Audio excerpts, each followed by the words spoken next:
Bonjour à tous et bienvenue sur Crypto Signal. Bitcoin qui nous affiche une jolie cassure de structure, ou en tout cas un changement de pattern, et une cassure de distribution. On va en parler aujourd'hui. On va montrer les niveaux qui sont intéressants à venir casser, notamment sur le daily. Donc ça va être plutôt une analyse daily aujourd'hui. Et puis on va parler des achats de Michael Saylor, un petit peu de fondamental, un petit peu de sentiment et comme d'habitude, on va beaucoup parler de liquidité. Où sont les shorters, quel est le sentiment en ce moment. On y va pour cette vidéo. Allez, intro.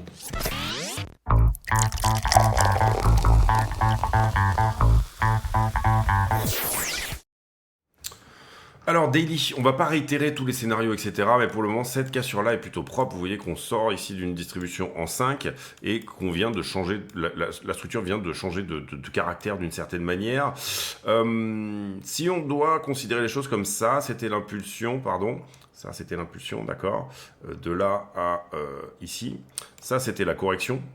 Donc elle se fait en flag, une correction littéralement en flag bien sûr. Où est-ce que je vais? Du coup vous comprendrez que on peut éventuellement se dire qu'on se dirige sur la zone des 150. Il y a une belle convergence avec une autre target de flag qu'on avait d'avant dans une time frame plus haute, et ça reste, je trouve, intéressant. Globalement on est vraiment dans le scénario privilégié dont on avait parlé, c'est-à-dire on avait ici une structure qui était baissière de top, qui était une épaule tête épaule.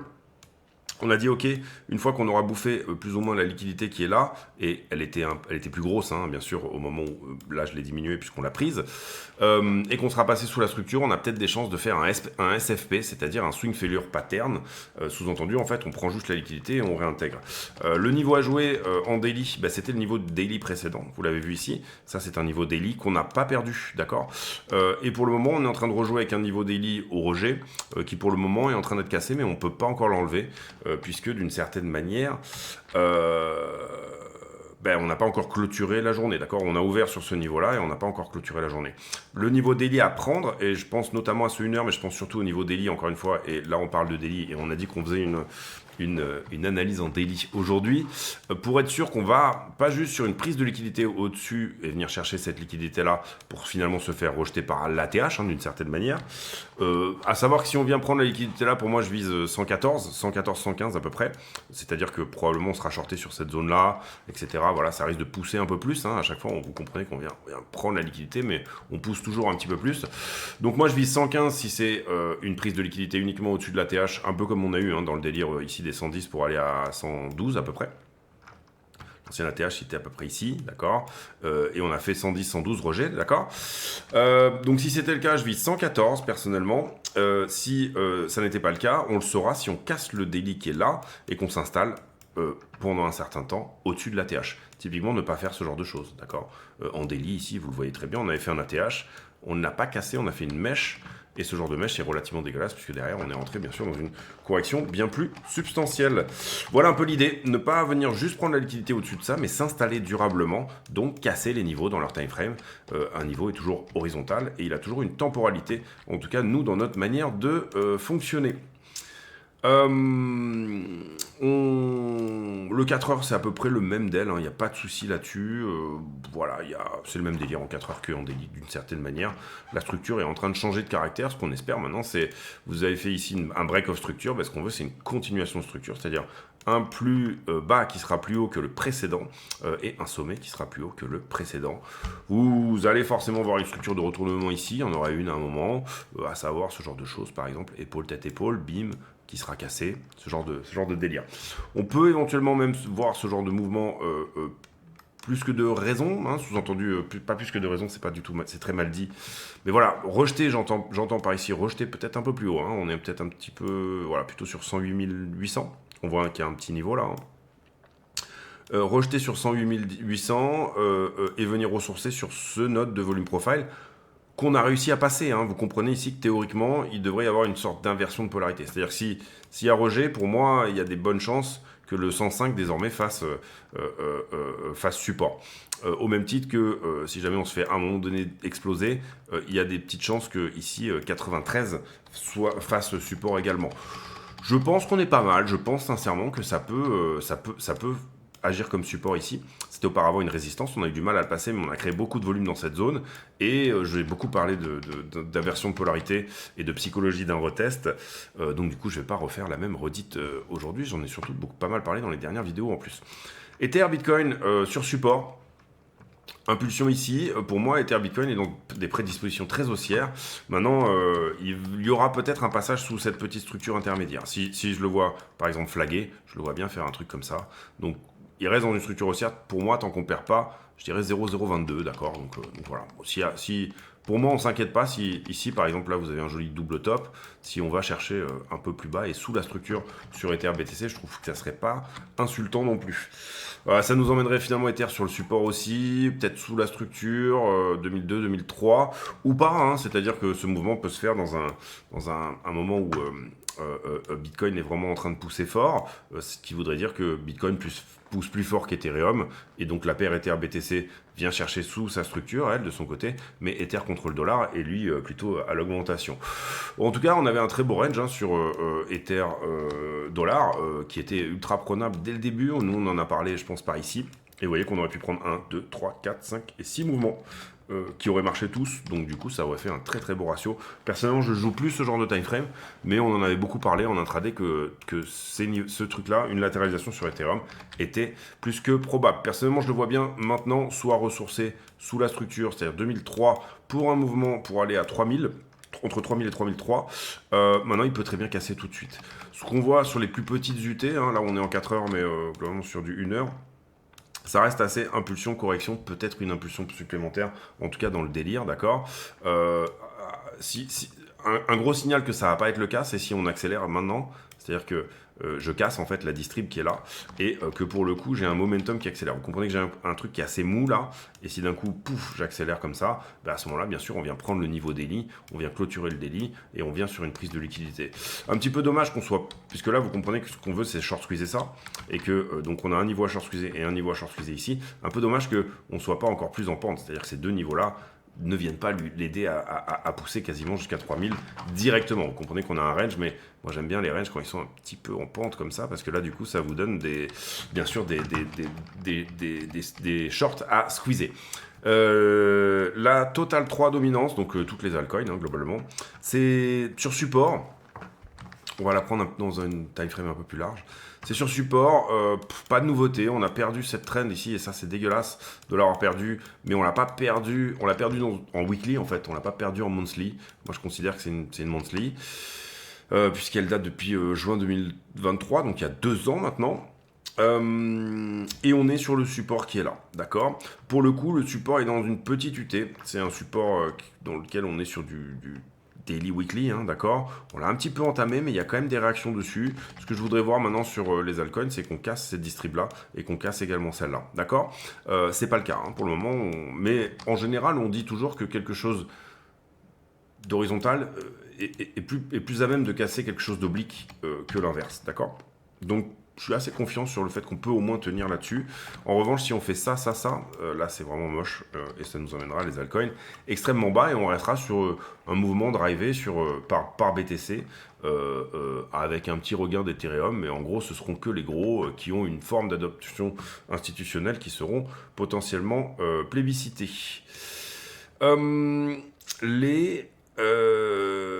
Le Twitter, j'ai pas retweeté grand chose ces derniers jours, donc voilà, à part des petits partenariats, des trucs sur, enfin voilà, plutôt des trucs anecdotiques. J'en profite pour vous dire de ne pas hésiter à vous abonner, activer la cloche de notification, mettre un like sur la vidéo, c'est super important. Éventuellement, allez voir dans les liens d'affiliation, il y a un nouveau partenaire qui va rentrer, je pense, demain ou après-demain. Si vous avez dans l'intention d'ouvrir un compte sur un exchange, faites-le avec les liens de la chaîne, puisque nous, tous les bénéfices sont reversés à Mécénat Chirurgie Cardiaque. Et également, bien sûr, le compte X, sur lequel je poste les vidéos également, mais pour ceux qui sont sur X, il n'y a pas de pub en fait. Donc du coup, par rapport à YouTube, c'est potentiellement pour ceux qui ne sont pas YouTube Premium, ça peut être intéressant. Mais venez jouer le jeu, abonnez-vous, abonnez-vous quand même sur le YouTube, mettez le like sur le YouTube, enfin voilà, jouez le jeu, faites pas. Circle qui nous a fait une belle montée post-IPO, donc Initial Public Offering, ProShares, hein, donc là c'est pas mal, il y a des ProShares et Bitwise qui vont lancer des ETF basés sur Circle, c'est très très bon ça. Michael Saylor qui achète encore 1045 bitcoins pour 110 millions de dollars. L'Australie qui visiblement, il y avait une firme de sécurité qui, il y avait donc du blanchiment d'argent grâce à de la crypto, 123 millions. Visiblement, ça s'arrange un petit peu entre la Chine et les US, notamment, ça parle beaucoup aussi des terres rares. Et également, ce qu'on peut voir, je pense, c'est que je crois que ça a bien poussé niveau chinois ces derniers jours. Donc du coup, c'est plutôt une très bonne chose. Les stocks qui changent, enfin qui ne bougent pas dans l'attente d'un deal justement entre la Chine et les US, stop market ups and downs, pushing the cash to work. Ouais, UBS, bon, ouais, on s'en fout un petit peu. Et derrière le CPI, encore une fois, après-demain, et derrière le FOMC, qui sera pour la semaine suivante. Donc on a là 10 jours où ça risque de bouger fort, d'accord. On y va pour la liquidité. Je mets en pause une seconde. Donc on y va pour la liquidité. Que voici Bitcoin qui, bien sûr, short squeeze beaucoup plus que Ether, puisque le mouvement de prix a été bien plus affirmé. Celui qui a fait un joli short squeeze, il faudrait regarder la charte, mais à mon avis, du coup, il a dû pousser fort. Et puis tout le reste, la quasi-totalité de la map est rouge, bien qu'on, vous le voyez, hein, on a parlé de ce côté un peu mitigé sur les alts en ce moment, puisque, voilà, on est en tout à 206 millions de liquidés, c'est pas beaucoup. C'est presque étonnant que ça soit aussi peu. Parce qu'il y a quand même eu un joli push de Bitcoin. Donc on n'avait pas tant de shorts à squeezer que ça, ils sont peut-être un petit peu plus hauts. On va regarder le funding. On avait dit ici que c'était bien, le funding était négatif. Ici j'ai un très légère augmentation du funding. Bon, le prix descend, donc là j'ai un peu de long là-dessous, probablement, sous les 104. Derrière ça va ensemble, donc on va mettre du long ici, ok, là. Et là, ça reste un pixel. Là, ça va ensemble. Là, il y avait du short, mais il a été squeezé derrière. Ici, ça va ensemble. Ici, il y avait du short, mais il a été squeezé derrière. Ici, il y avait beaucoup de short, il a été squeezé derrière. Là, j'ai un peu de long également. Tac. Hop. D'accord. Et puis ensuite, ça va ensemble, ça va à peu près toujours ensemble, sachant que sur la fin, il y a un tout petit peu de short par-dessus, ici. D'accord. Donc, globalement, plutôt propre. On est longué à partir des 103-104. Donc, s'il y a quelque chose à venir chercher en bas, ce serait voilà, dans cette zone-là, peut-être 105 même. Et voilà, on regarde et on vérifie sur iBlock, si c'est plus ou moins le même délire. Ouais, il y a un petit quelque chose ici à 102, mais globalement, on voit que le gros est dans le dernier mouvement. Hein, donc, ça commence à peu près à 105, effectivement, avec aussi un petit peu de monde dans cette zone-là. Pourquoi pas? Ça se tient, c'est un petit peu différent de ce qu'on dit, mais pourquoi pas? Ici, vous voyez qu'attention, sur la une semaine, on commence à arriver au bout du mouvement. On regarde beaucoup la une semaine, nous, la heatmap sur une semaine. Et globalement, dans notre unité de temps de trade, le truc le plus intéressant à peu près, et surtout pour avoir une forme de routine quotidienne, c'est quand même la meilleure time frame à regarder. Il en reste encore un peu, on pourrait pousser aller chercher 110, hein, c'est ce qu'on parlait au niveau de la liquidité en haut. Là, une semaine est intéressante parce que la liquidité est en quantité suffisante, mais également parce qu'elle est fraîche. Et une liquidité fraîche, c'est moins de mecs qui ont pris des profits, bien sûr. Et donc, du coup, c'est voilà, plus des petits mouvements un peu plus surprises, où là, il y a du pognon, du coup, à aller chercher. On voit ici ce note des 104 qui, sur iBlock, n'a pas l'air si gros que ce que nous, on peut voir quand on regarde le funding. D'accord. Donc là, iBlock, lui, dans sa manière de gérer l'algorithme, nous dit non, t'inquiète, il n'y a pas tant de monde que ça. Ether, en même temps, vous le voyez très bien ici, 2007 hein, sur Ethereum, c'est la target court terme de la weekly. S'il fait son mouvement, si là il suit Bitcoin, c'est là-bas qu'il ira. Mais en même temps, il n'est pas allé chercher, comme Bitcoin l'a fait, le bas de finalement les 2004 en l'occurrence ici. Et on sait que sur Ether, il y a aussi un petit peu de liquidité à 2003. Donc globalement, on a eu une baisse sur Bitcoin qui a moins eu lieu sur Ether, même s'il a quand même liquidé ça une semaine à ce moment-là. Mais c'est surtout qu'il a beaucoup plus larvé hein, en fait sur la montée. Et que derrière, il s'est créé malheureusement une poche de liquidité à 2004, d'accord, et qui elle-même est assez fraîche puisque elle a encore une fois une fraîcheur de à peu près 7 jours. Quand on retourne sur le prix, pour faire la conclusion de cette vidéo, on va aller sur de la beaucoup plus petite unité de temps pour voir si les choses sont cohérentes. Globalement, vous avez compris qu'il y a un tout petit peu de monde à 104. Toute petite boîte de liquidité finalement là-dessous, hein, là, d'accord. Je pense pas qu'on va la noter. Parce qu'elle est vraiment minime, mais bon, elle est là. Donc si on devait corriger, bah, ça serait potentiellement ça. L'idée, je vous en ai parlé tout à l'heure, mais l'idée d'un retest, globalement, il devrait échouer dans cette zone-là, en théorie, hein, vous le comprenez. C'est un peu le concept. Est-ce qu'il y a un momentum à tenir? Non, pas trop. Hein. Vous voyez qu'il y a peut-être quelque chose ici d'intéressant en termes de points pivot. Pour celui qui se dit, bon, pourquoi pas ici. Ici, on avait un joli momentum au départ, qui ensuite s'est transformé dans un truc un peu moins agressif. Si on en venait à perdre ce momentum-là, ça serait directement retour au 103. Ce qui, parce que je rappelle que le CPI est dans 2 jours, alors en général le CPI amène de la vol le jour même ou le jour d'avant, hein, donc ça peut être de la vol haussière comme de la vol baissière, hein, pour le moment on n'a pas le sens, et je parle ici de la préparation du CPI, pas la news, hein, mais en général ça se passe un peu, que ça bouge avant. Personnellement j'ai noté que pré-FOMC on a plutôt des pumps, bizarrement, et pré-CPI on a plutôt des drops. Maintenant c'est pas un truc, c'est pas une science exacte, hein, bien sûr.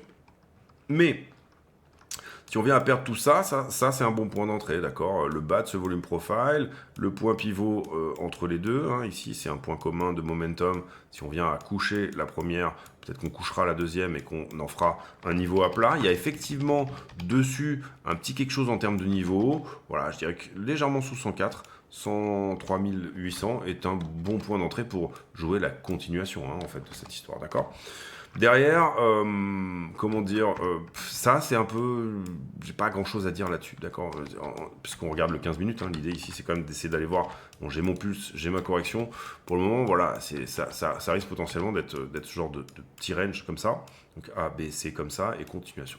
C'est le seul truc que je pourrais dire, c'est s'il a très court terme, quelqu'un veut prendre le move, a priori on aurait quelque chose à tenir dans cette cuvette, hein, c'est-à-dire à peu près par là, et à peu près dans ce niveau-là, donc quelque chose à tenir entre 106 400 et 107 000, ce qui est jouable, hein, en gros, même sur un petit levier, encore une fois, parce que si vous comprenez pas tout à fait le concept du levier ou de quoi que ce soit, j'ai fait plein de vidéos là-dessus, allez voir dans la playlist à la fin de la vidéo, il y a une playlist qui s'affiche, c'est la même à chaque fois, qui correspond plus ou moins à des tutos pour un peu mieux comprendre ce que dit la chaîne plus rapidement, donc à peu près 2h30 de vidéo en tuto pour capter un peu tous les concepts de niveau, de price action, tous les niveaux, tous les concepts un petit peu, quand est-ce que je joue le chartisme, quand est-ce que je joue plutôt la prise de liquidité, quand est-ce que, voilà, comment je fais mes analyses, beaucoup de choses sur le risk management et la manière d'aborder le risk management, bien sûr.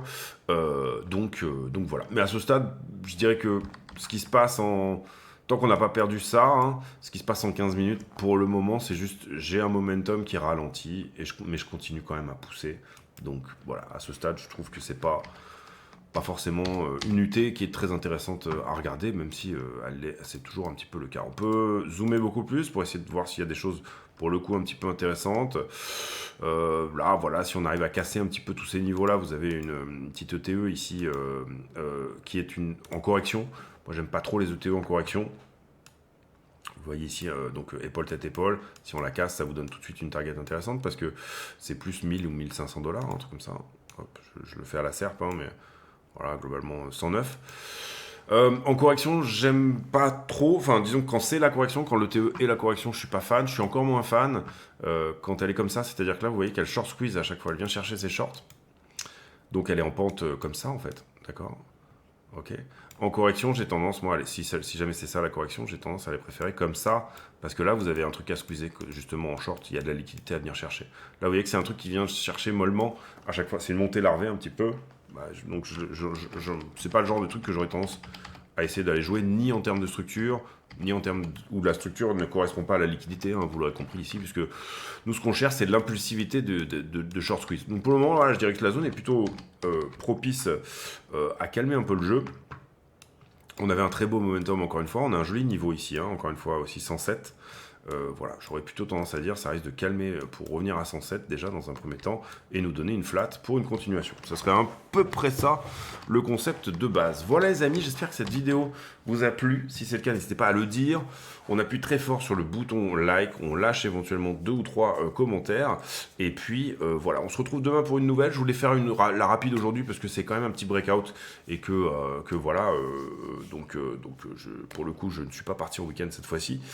Et on se retrouve demain pour une nouvelle vidéo. D'ici là, portez-vous bien. J'ai pour habitude en fin de vidéo de poser une question à la con, une question qui n'a rien à voir avec le prix du Bitcoin, mais qui nous permet de converser de choses et d'autres. Et la question du jour sera...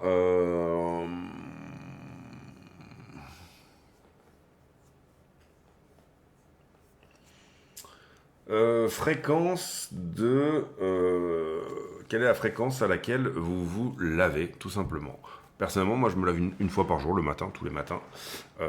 Mais voilà, je suis conscient qu'il y a peut-être des gens qui le font beaucoup plus. En été, ça peut m'arriver de le faire plus, surtout si je fais du sport, pour le coup. Et sinon, globalement, je vais au sport et ensuite je me lave. Puisque je fais du sport à peu près tous les matins, en tout cas, j'essaye. Même si j'en fais un tout petit peu, j'essaye quoi, vraiment de... Donc voilà, pour moi la douche c'est après le sport forcément, ça paraît un petit peu normal. On se retrouve demain pour une nouvelle vidéo, d'ici là portez-vous bien, c'était vraiment une question à la con, et à demain, portez-vous bien, ciao ciao.